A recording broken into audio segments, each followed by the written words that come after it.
नमस्कार दोस्तों, chemical coordination के अगले पार्ट्स में हम पढ़ने जा रहे हैं पेंक्रियाज ग्लैंड मींस अग्नाशय ग्रंथि। ये जो ग्रंथि है ये हमारे जो आहार नाल है, देखिएगा ये जैसे हमारी आहार नाल है, छोटा सा डायग्राम में आपको दिखा रहा हूं।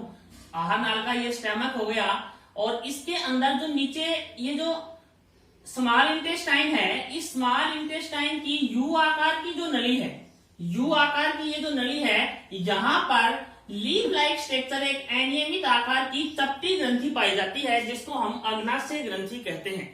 क्या है कि ये यू आकार की जो ग्रहणी या ड्यूडिनम पाई जाती है उसके अंदर चपटे आकार की चपटी अनियमित आकार की जो ग्रंथि पाई जाती है उस ग्रंथि का नाम है अग्नाशय ग्रंथि। ये ग्रंथि जो है दोस्तों देखिएगा, ये ग्रंथि जो है ये मिक्स्ड टाइप ग्लैंड है। किस प्रकार की ग्रंथि है ये मिक्स्ड टाइप ग्लैंड है। मिक्स्ड टाइप ग्लैंड है अर्थात ये एक्सोक्राइन भी होती है और एंडोक्राइन भी होती है। एंडोक्राइन भी होती है ये और एक्सोक्राइन भी होती है। एक्सोक्राइन ग्लैंड जो है वो जो ग्रहणी है ये जो अपनी पेंक्रियास ग्लैंड है, यहाँ पर पितरस का जो अपना अग्नाशय रस का निर्माण करेगी और ये अग्नाशय रस अपनी आंत में आके मिलेगा जो भोजन को डाइजेस्ट करने का काम करता है।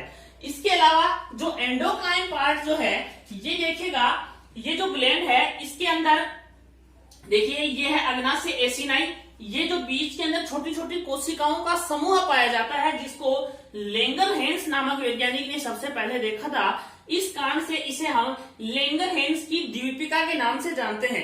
ये लेंगरहैंस की द्वीपिका है, इसमें 3 टाइप्स की ग्लैंड पाई जाती हैं। फर्स्ट वन है अल्फा सेल। फर्स्ट वन कौन सी है? अल्फा ग्रंथि। ये देखिएगा ये पहली ग्लैंड है इसकी अल्फा ग्लैंड। ये जो ग्लैंड है ये अल्फा ग्लैंड है, ये ग्लूकागोन हार्मोन का सीक्रेशन करेगी। कौन से हार्मोन का सीक्रेशन करेगी? Glucagon, right. इसके बाद देखिएगा ये जो पार्ट है इसका, ये सारा का सारा, इसमें 3 सेल बताई मैंने आपको, अल्फा बीटा और गामा, और इसको कंबाइंडली हम बोलते हैं लेंगरहैंस की द्वीपिका। ये लेंगरहैंस की द्वीपिकाएं हैं, ये एंडोक्राइन होती हैं। क्या होती हैं? एंडोक्राइन पार्ट है, endocrine part of pancreas gland. इसमें देखिएगा पहली जो सेल है इसका नाम है अल्फा सेल। अल्फा सेल क्या करती है? कौन से हार्मोन का सीक्रेट करेगी? ग्लूकेगोन हार्मोन का सीक्रेशन करेगी। ये ग्लूकेगोन हार्मोन क्या करेगा? जो हमारी बॉडी में जो स्टोर्ड जो फूड है, जो स्टोर्ड फूड है ग्लाइकोजन को क्या करेगा? ये ग्लाइकोजन को कन्वर्ट करेगा वापस ग्लूकोज में। हमारी बॉडी में जो फूड स्टोर हो रहा है और जो स्टोर्ड फूड जो है, और जब हमें आवश्यकता होती है तब ये ग्लूकागोन इस ग्लाइकोजन पर रिएक्शन करेगा और इस ग्लाइकोजन को वापस किस में बदल देगा? ग्लूकोज में बदल देगा। हम बता दें कि जब हम फास्ट रखते हैं उस दिन हम खाना नहीं खाते, लेकिन उसके बावजूद भी हमारी मेटाबॉलिक एक्टिविटीज सुचारू रूप से चलती हैं और हम वैसे ही काम करते हैं। क्यों करते हैं? क्योंकि हमारी बॉडी में जो ग्लाइकोजन जो स्टोर्ड फूड के रूप में है, उसको ग्लाइकोजन क्या करेगा? वापस ग्लूकोज में बदल देगा और ये ग्लूकोज फिर वापस एनर्जी प्रोडक्शन का काम करेगा। इसके बाद देखिएगा दोस्तों जो सेकंड ग्लैंड है, उस सेकंड ग्लैंड का नाम है बीटा सेल। कौन सी सेल है? Beta cell. देखिएगा मैं इसको नीचे से मिटा रहा हूं, बीटा सेल। और बीटा सेल जो है वो बहुत ही इंपॉर्टेंट सेल है और ये बीटा सेल क्या करेगी? ये बीटा सेल जिस हार्मोन का सीक्रेशन करेगी उसका नाम है इंसुलिन।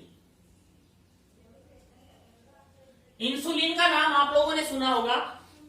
इंसुलिन हार्मोन का सीक्रेशन कौन सी सेल करेगी? Beta cell. और ये इंसुलिन हार्मोन क्या फंक्शन रोल प्ले करता है ये देखिएगा। जो हमारी बॉडी में जो ग्लूकोज है, जो ग्लूकोज हमने जो फूड खाया उसका डाइजेशन हुआ, डाइजेशन के बाद जो लास्ट जो प्रोडक्ट सिंपलेस्ट फॉर्म फूड की जो बनी ग्लूकोज, उस ग्लूकोज को और ये स्टोर करने का काम करेगा और किस में कन्वर्ट कर देगा? ग्लाइकोजन में, लीवर के अंदर ग्लाइकोजन में स्टोर करने का काम करता है। और ये ग्लाइकोजन जो है जब आवश्यकता पड़ेगी तो हमारी जो अल्फा सेल है वो अल्फा सेल ग्लाइकोजन का ग्लूकेगॉन का सीक्रेशन करेगा और वापस इसको किस में बदल देगा, ग्लूकोज में बदल देगा। मीन्स ये दोनों एक दूसरे के विपरीत काम करते हैं। इसके बाद देखिएगा दोस्तों कि हमारी जो थर्ड सेल है ये है डेल्टा सेल। कौन सी सेल है, डेल्टा सेल। ये डेल्टा सेल जिस हार्मोन का सीक्रेशन करेगी, जिस हार्मोन का सीक्रेशन करेगी उस हार्मोन का नाम है सोमेटोस्टेटिन। क्या नाम है उसका, सोमेटोस्टेटिन। सोमेटोस्टेटिन। ये हार्मोन क्या काम करता है, ये हार्मोन बहुत ही अच्छा रोल प्ले करता है। और क्या रोल प्ले करता है देखिएगा, नंबर एक काम तो इसका ये है कि ये इंसुलिन तथा ग्लूकेगॉन के इनहिबिटर का काम करता है। इनहिबिट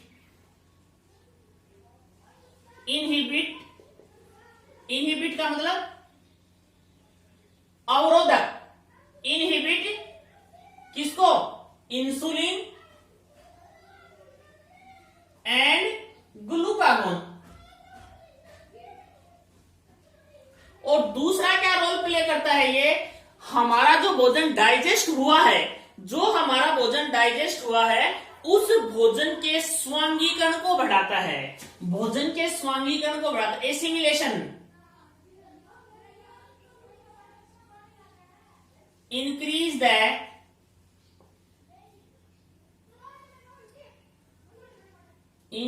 the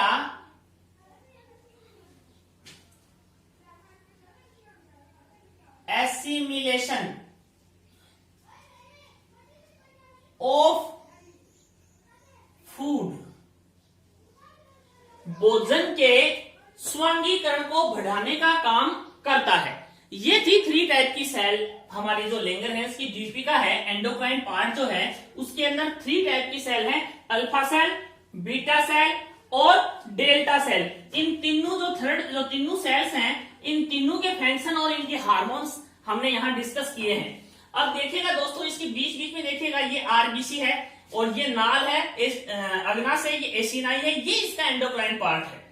क्या पार्ट है ये इसका, एंडोक्राइन पार्ट है।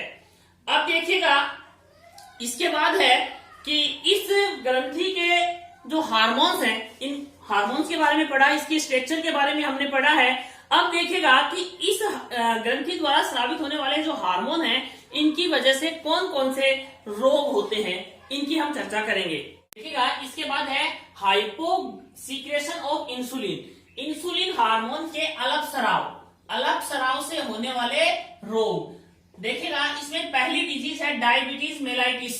डायबिटीज मेलाइटिस का मतलब ये है कि मनुष्य की जो पेंक्रियास ग्लैंड है, उसकी लैंगरहैंस द्वीप की जो कोशिकाएं हैं, उसके अंदर जो बीटा सेल है, बीटा सेल के डिस्ट्रॉय होने से और इंसुलिन का सीक्रेशन नहीं होता। इसमें क्या नहीं होता, इंसुलिन का सीक्रेशन नहीं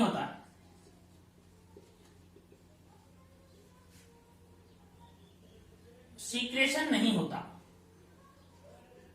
ठीक है, तो जिसके कारण क्या होगा कि ब्लड के अंदर, इसके कारण क्या होगा, लक्षण क्या हो जाएंगे इसके कि ब्लड में ग्लूकोज की मात्रा बढ़ जाएगी।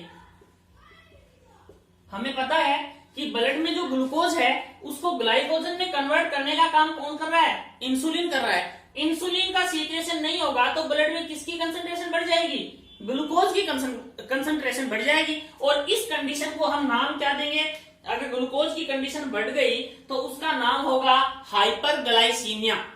इस कंडीशन का नाम क्या है, हाइपरग्लाइसीमिया। हाइपर का मतलब अधिक, ग्लाइसीमिया मीन्स ग्लूकोज। ब्लड में ग्लूकोज की कंसंट्रेशन यदि बढ़ गई तो उसको क्या कहेंगे, हाइपरग्लाइसीमिया। और इसके कारण नेक्स्ट लक्षण जो है वो क्या होगा, देखिएगा कि मूत्र में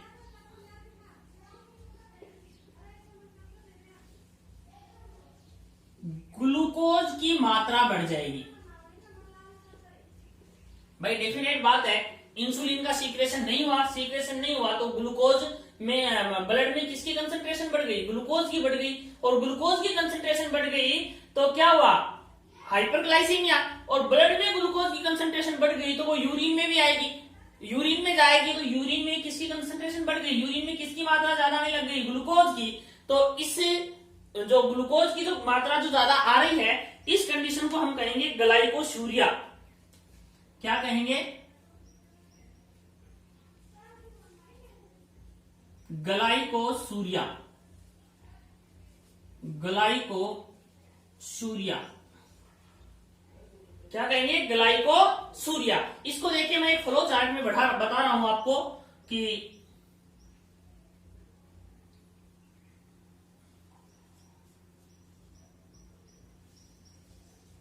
insulin inhibit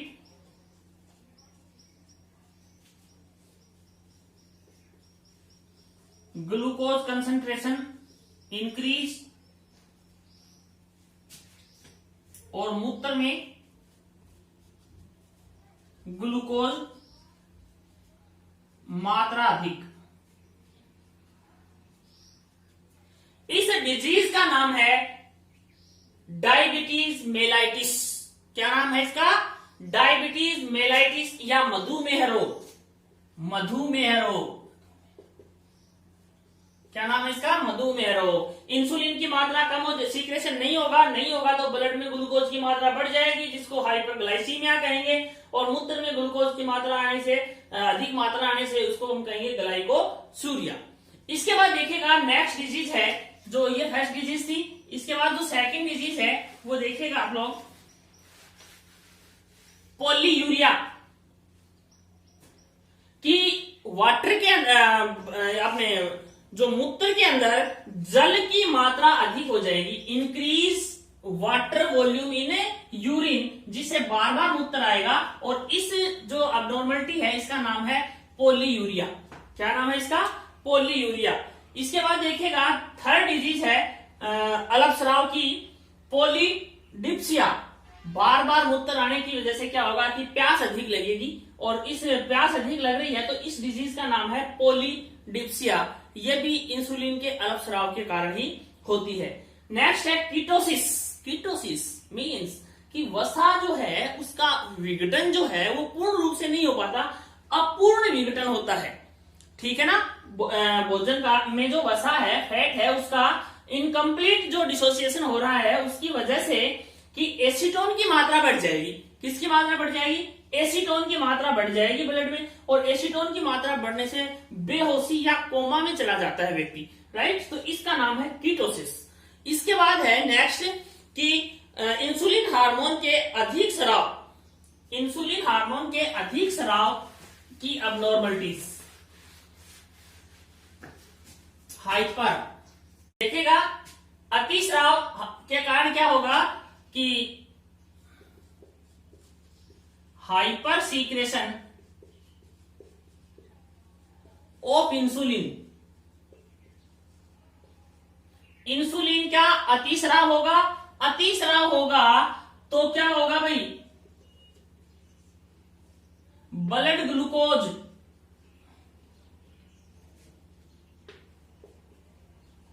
store in form of glycogen in body, जिसके कारण ब्लड में ग्लूकोज कंसंट्रेशन क्या हो जाएगी, लो।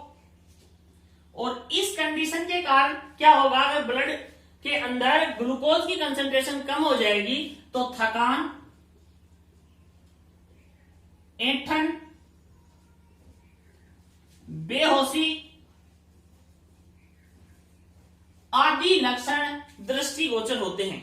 आदि लक्षण मरीज में देखने को मिलते हैं। यदि अतिस्राव हुआ इंसुलिन का, हाइपर सीक्रेशन ऑफ इंसुलिन, तो ब्लड ग्लूकोज जो है वो किसमें स्टोर हो जाए, stored in form of glycogen in body, right. इसके बाद ग्लूकोज, ब्लड में ग्लूकोज की कंसेंट्रेशन क्या हो गई, लो हो गई, तो थकान होगी, ऐंठन होगी और बेहोशी देखने को मिले।